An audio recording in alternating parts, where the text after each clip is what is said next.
Very late. Don't they worry? They're all so excited they won't care where I am.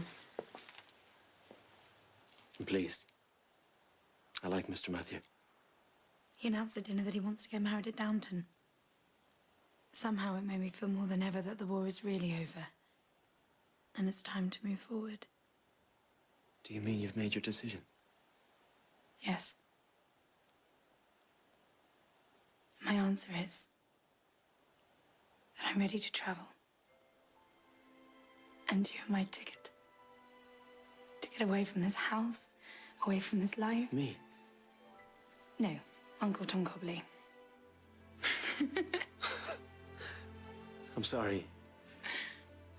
But I've waited so long for those words. I can't believe I'm hearing them.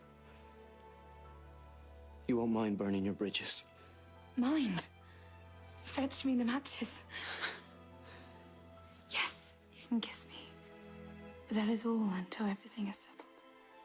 For now, God knows it's enough that I can kiss you.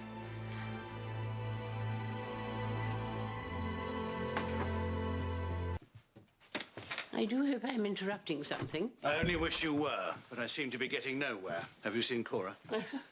She's lying down. And can we blame her?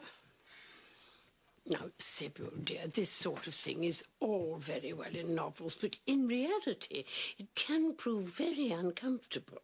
And while I am sure Branson has many virtues, well, no, he's a good driver. I will not give him up! Don't be rude to your grandmother. No, she's not being rude. Just wrong. This is my offer.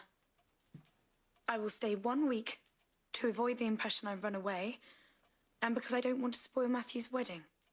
Then we will marry in Dublin, and whoever wishes to visit will be very welcome. Out of the question. Will you forbid Mary and Edith? No, don't say anything you may have to retract. Know this. There will be no more money. From here on in, your life will be very different. Well, bully for that.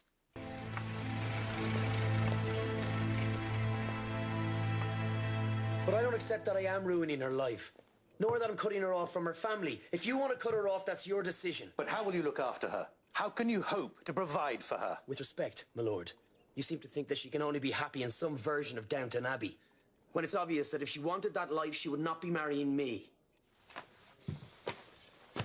Very well. I'd hope to avoid this, but I see that I can't.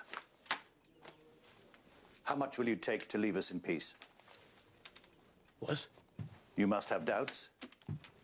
You said your own mother thinks you foolish. Yes, she does. Then yield to those doubts and take enough to make a new life back in Ireland. I'll be generous if we can bring this nonsense to an end. I see. You know your trouble, my lord. You're like all of your kind. You think you have the monopoly of honor. Doesn't it occur to you that I might believe the best guarantee of Sybil's happiness lies with me? Well, if you're not prepared to listen to reason... I'm not prepared to listen to insults. Then I will bid you a good day. And I want you to leave the village. Even though she'll come to me the moment I call. Do you really want me to leave now, when I will take her with me that same hour?